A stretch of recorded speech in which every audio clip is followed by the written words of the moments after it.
দারুণ লাগছে দেখতে। বিলাই এই চিতাবাঘ রে দেখার জন্য জলদাপাড়ায় কতবার আসলাম, 15 বার। দেখতে পারেন না? না,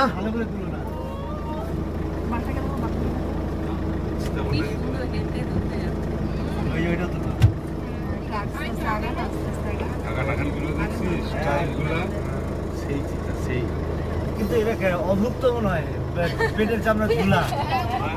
সামনে যাও না, হ্যাঁ অবশ্য পড়ে যাবে। পেটের চামড়া ঝুলা। চোখগুলো রে, চোখগুলো দেখে মারাত্মক লাগছে। কেমন